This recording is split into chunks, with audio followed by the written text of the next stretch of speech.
गरेर निराएको छ कि तपाईले हार्नु र जित्नु भन्नु पर्यो। भोट चाहिँ तपाईहरुले जित्ने होइन। एउटा कुरा सम्झनु, एउटाले दिएर जित्ने र एउटाले दिएर हार्ने होइन। जनताले दिनुपर्छ, गर्छु भनेर जानुपर्छ। तपाईले फुलको माला लाउनुहोस् बा, फुलको माला अर्कै मान्छेले लगाएछ भने भोलि पर्सि त्यो मान्छे घचघचाउन जानु सक्नुहुन्छ कि सक्नुहुन्न, त्यो अङ्गुर बोकेर हिँड्नुहोस्। मेरो अनुरोध त्यही छ। हो सक्नुहुन्छ। यहाँ जितेर जाने 5 वर्षसम्म चाहिँ त्यो उहाँ फुलको माला लगाएर चाहिँ लुकेर बस्ने। राष्ट्र के भइरहेछ, देश के भइरहेछ, कहाँ गइरहेको छ। तपाईँ हामीलाई भोट मागेर हिँड्नु पनि लाज मर्नु भइरहेको छ यो बुढाहरूलाई।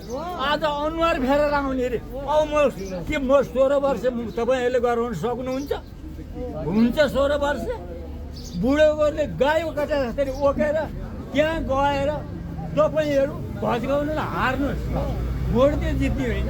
एउटा कुरोलाई भन्नुहोस्, हार्यो भने भोलिपल्ट तपाईँहरूलाई गस्ती लाएर हार्नेको चाहिँ पछि के भोलि यो त्यो बाटो कि आज बाटो फराएको छ भने हामी जम्मा आएन।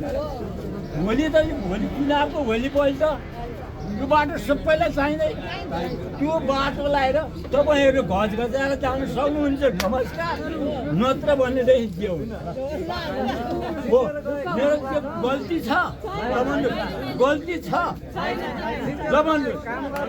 हो। हार्यो भने तपाईँहरूलाई घसी लाएर समातेर लिएर जान्छ।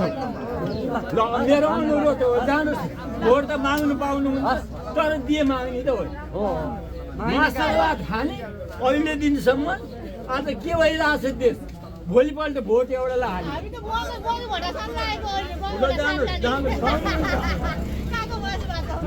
मेरो अनुरोध यो छ।